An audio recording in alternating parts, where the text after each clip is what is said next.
चलो बेटा, डायपोल के बारे में तो हम लोग ने पढ़ लिया। अब एक डेरिवेशन आता है। डेरिवेशन इस तरह से आता है कि ड्राइव एन एक्सप्रेशन, हमें डिराइव करना होगा एक expression for the electric field at any point on the axial line of an electric dipole. ठीक, इसका क्या मतलब है? सबसे पहली बात तो यह है कि हमें डायपोल के बारे में बात करी जा रही है। डायपोल होता क्या है भाई? डायपोल, पीछे हम लोग ने पढ़ा था कि दो चार्जेस हम बना देंगे, एक पॉजिटिव होगा एक नेगेटिव होगा। तो हम इधर माइनस क्यू दिखा रहे हैं, इधर प्लस क्यू दिखा रहे हैं। ठीक है, एक डायपोल बना दिया गया है प्लस क्यू माइनस क्यू का। इसको टू ए डिस्टेंस से हमने क्या कर दिया? सेपरेट कर दिया। यहां से यहां तक की दूरी कितनी है? 2a। ठीक है, और इसको वैक्यूम में रख दिया गया है। माइनस क्यू प्लस क्यू और बीच की डिस्टेंस 2a, ये पूरा एक सिस्टम बन गया। और इस डायपोल को हमने वैक्यूम में प्लेस कर दिया। वैक्यूम सबसे सूटेबल जगह होती है जहां कोई दूसरे चार्ज, इलेक्ट्रिक फील्ड, ये सब डिस्टरबेंस बिल्कुल नहीं आता, इसलिए वहीं पे सारी टेस्टिंग हुई है। तो वैक्यूम में हमने इसको प्लेस कर दिया। हम मान लेते हैं कि इसी डायपोल की इसी लाइन पर, मतलब डायपोल की ये वाली लाइन जो जा रही है ऐसे, इस लाइन पे आगे जाके कहीं कोई पॉइंट है पी पॉइंट, लेट्स से इतनी दूरी पे है। ठीक है, पी एक ऐसा पॉइंट है। अब ये देखो, ये प्लस क्यू माइनस क्यू वाली जो व्हाइट लाइन है उसी के अलोंग जा रही है ना, उसी के अलोंग एक डॉटेड लाइन जा रही है, तो इसको कहेंगे एक्सियल लाइन। और एक्सियल लाइन से थोड़ी दूरी पर, यानी कि प्लस क्यू माइनस क्यू के बीच में इनका कहीं एक सेंटर होगा बेटा। प्लस क्यू माइनस क्यू जो सेपरेट हुए हैं उसका कोई ना कोई सेंटर होगा। सेंटर कितना है? हमने ओ मान लिया। कितना मान लिया? ओ मान लिया, ये सेंटर है। और ये चूंकि एक डायपोल है तो पक्की बात है भाई, ये होगा, टू ए डिस्टेंस से सेपरेटेड। ठीक, यहां से हमने मान लिया कोई P point, let suppose this is point P. ये कोई पी पॉइंट है। पी पॉइंट क्यों है? यहां पे हमें इसको चेक करना है, इलेक्ट्रिक फील्ड चेक करनी है। ये एक्सियल पॉइंट है पी एक, ये वाला जो पी है ये एक एक्सियल पॉइंट है, इससे कोई मतलब नहीं है। ये पी डायपोल को रिप्रेजेंट कर रहा है, और ये वाला पी एक डायरेक्शन जहां इलेक्ट्रिक फील्ड को हमको मेजर करनी है डायपोल के अलोंग, वो पॉइंट है। ठीक है, तो हमने माना है कि पी एक पॉइंट है जो कि एक्सियल लाइन पर है। इसको डायपोल के सेंटर ओ से लिया गया है कितनी दूरी पे? आर दूरी पर। आर दूरी पर इसको सेपरेट कर दिया गया, थोड़ा दूर पे रख दिया गया है आर दूरी पर। Dipole plus Q minus Q से आर दूरी पर, dipole plus Q minus Q के सेंटर ओ से आर दूरी पर एक पॉइंट रखा गया है, जो कि कहां रखा गया है? इस डायपोल के कहां पे? ऑन दी एक्सियल लाइन पर रख दिया गया है। ठीक है, अब देखो, प्लस क्यू माइनस क्यू, दो डिफरेंट चार्जेस हैं हमारे पास डायपोल के अंदर। तो प्लस क्यू की वजह से माइनस क्यू की वजह से इलेक्ट्रिक फील्ड पी पर आएगी ना, आएगी। तो हमें सबसे पहले क्या क्या चीज समझनी है? इलेक्ट्रिक फील्ड हम लेंगे due to charge minus Q, किस पर? पी पॉइंट पे। ठीक है, तो सबसे पहले हम भाई अपना इक्वेशन लगाएं। इक्वेशन क्या कहती है कि जब हम सेंटर से ले रहे हैं, जब हम दूरियां सेंटर से बेटा ले रहे हैं, तो ये कितना हो गया? सेंटर से यहां तक की दूरी ए हो गई। टोटल दूरी 2a थी, लेकिन हम सेंटर से ले रहे हैं तो ए हो गई। ठीक, हो गई ना ए। तो जब हम लेंगे इलेक्ट्रिक फील्ड, हेडिंग डालिए यहां पे, electric electric field due to charge minus Q, due to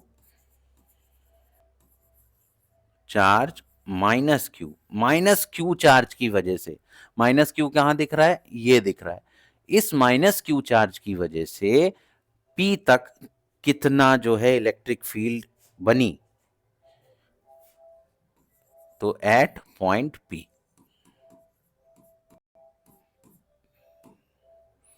ठीक। अब भाई इलेक्ट्रिक फील्ड का फॉर्मूला क्या होता है, जो चार्ज है 1/4π Q/r²। अगर डिस्टेंस r है तो r², कुछ और डिस्टेंस है तो कुछ और डिस्टेंस का होल स्क्वायर, यही तो पढ़ा था। ठीक। तो electric field minus Q charge के लिए हम मान लेते हैं E माइनस क्यू।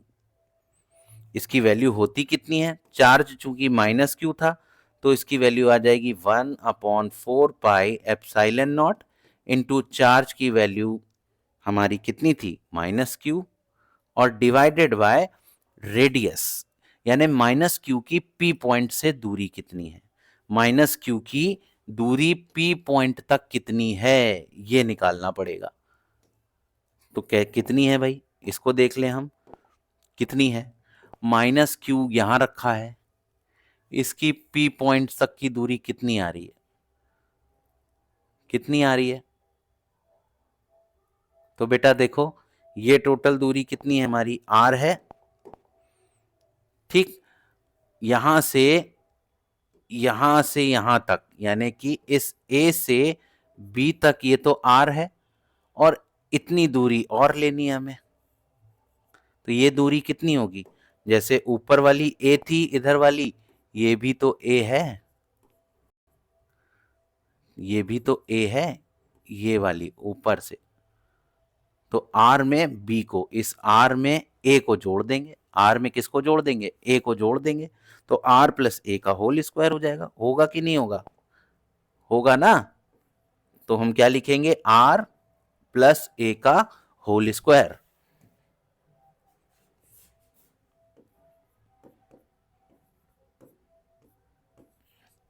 ये आ गई। अच्छा, इसकी डायरेक्शन कहां होगी, डायरेक्शन बेटा किस तरफ होगी, डायरेक्शन किस तरफ होगी, हमने बताया था ना आपको, electric field minus Q charge की कहां जाएगी, लेफ्ट साइड पर। तो इलेक्ट्रिक फील्ड इसकी कहां बनेगी, लेफ्ट साइड। अब लेफ्ट साइड किधर बनती है, ये बनती है, ये जो बन रही है ये E माइनस क्यू की बन रही है, इसका मुंह माइनस क्यू चार्ज की तरफ है, यानी कि इसकी डायरेक्शन होगी टूवर्ड्स लेफ्ट। आ गया, ठीक है। साथ में हम यहां पे अगर एक P यूनिट वेक्टर लगा दें, P यूनिट वेक्टर ऐसे कैप लगा दें, तो P कैप को हम यूनिट वेक्टर कहते हैं। ये डायरेक्शन बताता है, किससे, along the dipole axis, minus Q से क्यू की डायरेक्शन बताता है। तो ये होगी भाई। ठीक, इतना आ गया, कर लिया नोट। दूसरा हम निकालेंगे इलेक्ट्रिक फील्ड ड्यू टू, अब हम निकालने जा रहे हैं इलेक्ट्रिक फील्ड, इलेक्ट्रिक फील्ड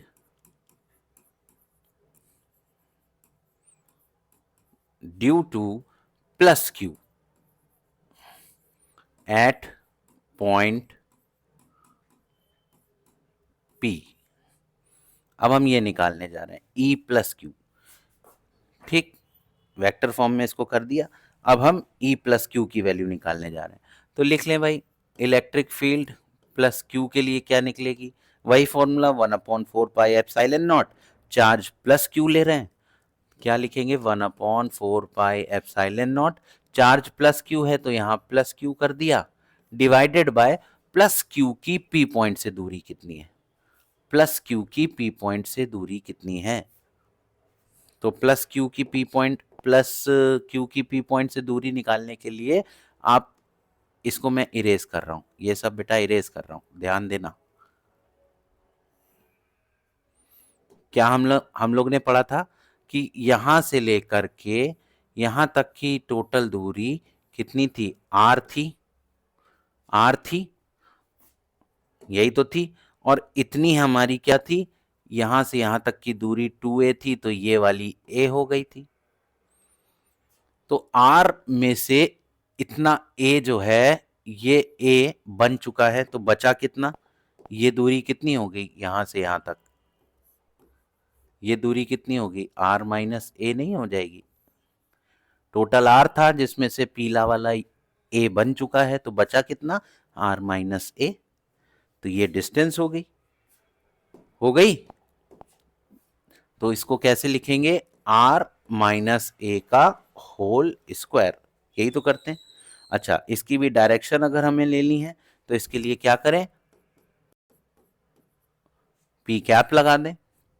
तो ये क्या बता रहा है, इलेक्ट्रिक फील्ड कहां बनेगी, टूवर्ड्स राइट बनेगी भाई, प्लस पी पॉइंट के लिए, प्लस क्यू चार्ज के लिए। ये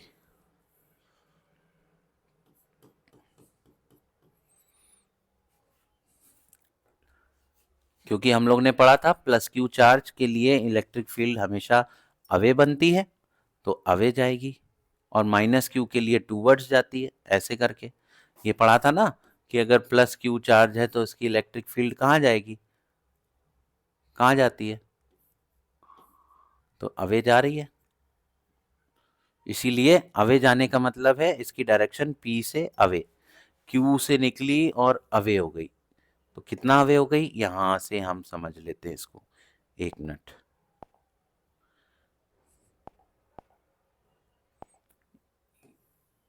यहां से अवे, तो अवे का मतलब यही डायरेक्शन हो गई, इसलिए। ठीक है, तो दो इलेक्ट्रिक फील्ड हमारे पास आ गई हैं। एक तो सबसे पहले E माइनस क्यू और E plus Q.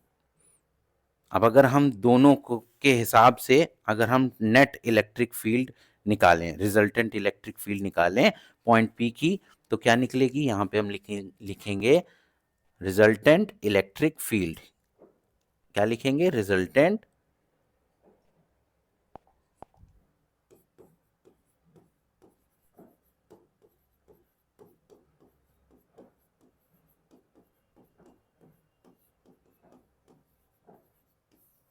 Resultant electric field को कैसे निकालेंगे, इसके लिए हम मान लेते हैं resultant electric field total axial पे थी, तो इसको हम लिखेंगे ई एक्सियल। ठीक, इसकी वैल्यू कैसे निकलेगी, जो बेटा प्लस क्यू चार्ज की थी, जो प्लस क्यू चार्ज की थी वो, और जो माइनस क्यू चार्ज की थी, दोनों को हम सम कर दें, आंसर आ गया, नेट हमारी रिजल्टेंट फील्ड निकल आएगी। ठीक, अब ध्यान से इनकी वैल्यूज पुट करने का काम आ रहा है, इन वैल्यूज को पुट करने का काम आ रहा है भाई। तो ध्यान से, सबसे पहले ये वैल्यू, कौन कौन सी वैल्यू हमें निकाल के रखनी है, इतनी वैल्यू, ये हमारी इसकी वैल्यू है, और ये प्लस क्यू चार्ज की वैल्यू है, दोनों को उठा करके हमें यहां पुट करना है। तो क्या हो जाएगा, ई एक्सियल इक्वल्स टू, पहले प्लस वाली रख लें, ये वाली रख लें, तो क्या हो जाएगा, 1/4 pi epsilon not Q upon R square minus A square, ये हो गई। ठीक, दूसरी क्या हो जाएगी, अब देखो इलेक्ट्रिक फील्ड की डायरेक्शन प्लस करेंगे, तो ये वाली हमारी इलेक्ट्रिक फील्ड ये ऑलरेडी माइनस में है, क्योंकि माइनस क्यू चार्ज लगा है, तो माइनस में है, तो यहाँ पे माइनस लग जाएगा, ये वाली माइनस वाली फील्ड माइनस में है, तो माइनस का मल्टीप्लाई इस वाले प्लस से होगा, तो माइनस आ जाएगा बीच में। ठीक, फिर हम ये वाली वैल्यू रखेंगे, 1/4 pi epsilon not, 1/4 pi epsilon not, साथ में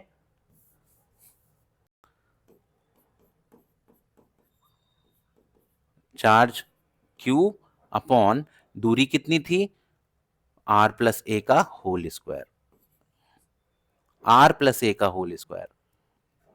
ये बेटा गलत लिख दिया है, यहां होना चाहिए आर माइनस ए का होल स्क्वायर, और ये आर प्लस ए का होल स्क्वायर।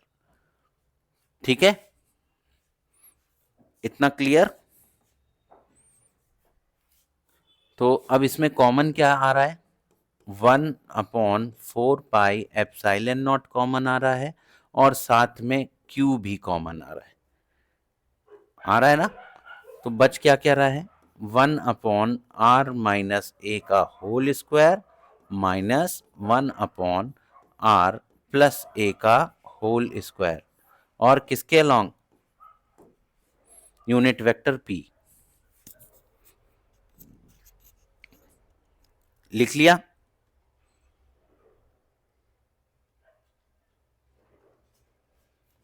चलो अब इसको सॉल्व करते हैं भाई, इसको हम लोग सॉल्व करते हैं।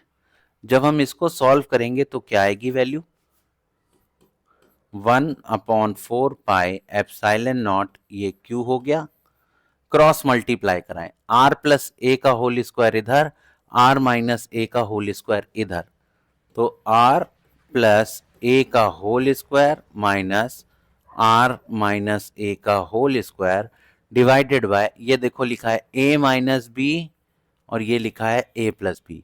a - b इंटू a+b क्या होता है, a square minus b square, और चूंकि दोनों का होल स्क्वायर लिखा है इसलिए a square minus b square का होल स्क्वायर। ये हो जाएगा कि नहीं हो जाएगा। इसको हम लोग सॉल्व करते हैं। तो रफ में हम यहां सॉल्व करें, जैसे यहां पे हम r+a के होल स्क्वायर में अगर सब्ट्रैक्ट कर रहे हैं r - a का होल स्क्वायर, तो क्या मिलेगा, इतना हिस्सा हम लोग सॉल्व कर रहे हैं, तो इतने हिस्से की वैल्यू आएगी क्या। तो यहां इसको सॉल्व करते हैं तो ये हो जाएगा a square plus B square plus 2ra 2ab, ठीक, माइनस लगाएंगे, फिर इसको सॉल्व करेंगे तो हो जाएगा a square plus B square minus 2ra, bracket लगा देंगे क्योंकि बाहर माइनस लगा है, ब्रैकेट खोलते हैं तो R square plus A square plus 2ra minus R square minus A square plus 2ra, क्या क्या कट रहा है, आर स्क्वायर से minus R square, A square से माइनस ए स्क्वायर, यानी 2ra और 2ra मिलके कितने हो रहे हैं बेटा, 4r इंटू ए, ये हो रहा है 4ra या 4ar। तो हम इसको लिखेंगे 1/4πε0 Q, नीचे था R square minus A square का होल स्क्वायर और ऊपर क्या आ रहा था 4ar, यही आ रहा है। अच्छा, हम लोगों को पता है कि डाइपोल मोमेंट, डाइपोल, इसकी वैल्यू कितनी होती है, डाइपोल की वैल्यू कितनी होती है, दोनों प्लस क्यू माइनस क्यू के बीच की दूरी 2a थी, तो P की वैल्यू कितनी होती है, एक चार्ज इंटू दोनों के बीच की दूरी 2a, यानी कि 2aq, 2a और q को हम क्या लिख सकते हैं, ये वाला P लिख सकते हैं, ये P पॉइंट नहीं है, ये डाइपोल है, P लिख सकते हैं। तो यहां पे भी हम क्या करेंगे, इस Q को, ये जो बाहर Q है इसको अंदर मल्टीप्लाई करा देते हैं। अब देखना क्या बन जाएगा, 1/4πε0, ये 4 जो है इसको हम लिख दें 2 इंटू 2 4, 4 को 2 इंटू 2 लिख दें, ठीक, साथ में A लिख दें, ये वाला Q लिख दें, और R तो था ही, और नीचे कर दें R square minus A square का होल स्क्वायर, और बाहर ये था, इतना आया। अब यहां पे देखें 2a और q, 2aq क्या कहलाता है, p कहलाता है, तो हम इसकी जगह p लिख सकते हैं कि नहीं लिख सकते हैं, जल्दी बताओ। तो यानी कि फाइनली हमें दिख गया इलेक्ट्रिक फील्ड एक्सियल पे, एक्सियल इलेक्ट्रिक फील्ड हमारी निकालने पर कितनी आ रही है, 1/4πε0, ये 2 आ गया, इसके बगल में ये P आ गया, ये R आ गया upon R square minus A square का होल स्क्वायर P कैप। बताओ इतना हुआ। ये जो P है, ये वाला जो P जो इसकी जगह लिखा है, ये क्या है बेटा? डाइपोल। क्या है? Dipole moment. दिस इज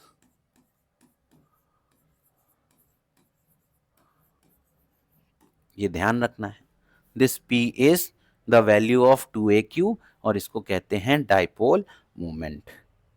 ठीक, अब ध्यान देने वाली बात क्या है?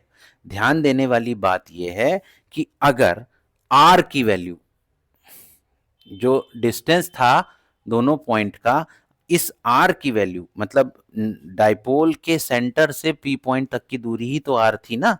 देख लीजिए एक बार डायग्राम में बेटा देख लीजिए, R किसकी वैल्यू थी? डाइपोल मोमेंट के सेंटर से लेकर के P पॉइंट तक की दूरी R थी। दिख गया डायग्राम में? तो अगर ये वैल्यू, अगर ये R की वैल्यू बड़ी होती है ए स्क्वायर से, क्या बताया मैंने? मैंने बताया कि अगर R की वैल्यू बहुत बड़ी, दिख ही रही है भाई, बहुत बड़ी होती है बेटा R की वैल्यू, दो plus Q minus Q charges के बीच की दूरी समझ रहे हो कितनी होगी? एक बाल होता है उससे भी छोटी। Plus Q minus Q charge दिखता ही नहीं है, पास में रखा रहेगा दिखेगा नहीं। उनके बीच में सोच लो क्या दूरी होगी, ना के बराबर। और R तो बहुत दूर है, समझ गए ना? तो R की वैल्यू बहुत बहुत बड़ी होती है A से, इसलिए A के स्क्वायर की वैल्यू, दोनों तरफ स्क्वायर करेंगे तो ये तो और बड़ी हो जाएगी। ठीक, तो A स्क्वायर की वैल्यू को क्या कर देंगे? निगलेक्ट। निगलेक्ट करने का मतलब, अगर कहीं A स्क्वायर लिखा दिख जाए तो आप उसको जीरो मान करके हटा दीजिए, बिल्कुल हटा दीजिए। तो कहां दिख रहा है ए स्क्वायर? हमें यहां पे दिख रहा है, इस पॉइंट पे ए स्क्वायर दिख रहा है। तो हम इस ए स्क्वायर को अगर हम हटा दें यानी जीरो कर दें तो क्या बन जाएगा भाई? तो ये बन जाएगा ई एक्सियल, इसकी value 1/4πε0 2PR upon R square का होल स्क्वायर, क्योंकि ए स्क्वायर तो है ही नहीं, खाली आर स्क्वायर बचा। तो आर स्क्वायर का होल स्क्वायर कितना होता है? आर की पावर 4 होता है। होता है, ये चीज आ गई समझ में? अब देखो ऊपर वाले आर से नीचे वाला आर की पावर 4 कटेगा तो नीचे आर क्यूब आएगा कि नहीं आएगा? आएगा ना। बस यही है electric field at any axial point of the dipole. ये हमेशा कहां बनेगी? टूवर्ड्स द राइट बनेगी, in the direction of the dipole moment. ठीक, हमेशा नेगेटिव से पॉजिटिव बनेगी क्लियरली। तो इसकी डायरेक्शन क्या हो जाएगी? Towards right. टूवर्ड्स राइट इसलिए क्योंकि हमारा लेफ्ट में कौन था? लेफ्ट में माइनस क्यू चार्ज था, राइट में प्लस क्यू था, और पी पॉइंट हमारे क्यू के राइट में था। इसलिए जो डाइपोल की डायरेक्शन होगी वही इसकी डायरेक्शन होगी। तो ये फाइनल हमारा आंसर क्या एक्सप्रेशन आ गया? इस सबको काट देंगे तो बनेगा E axial equals to 1/4πε0 2p, R तो कट गया है, अपॉन आर क्यूब। ये बन गया बेटा, ठीक है। This is the expression. Finally यही हमारा आंसर है, आपको यही प्रूव कराना होगा। ठीक, इसको नोट कर लीजिएगा।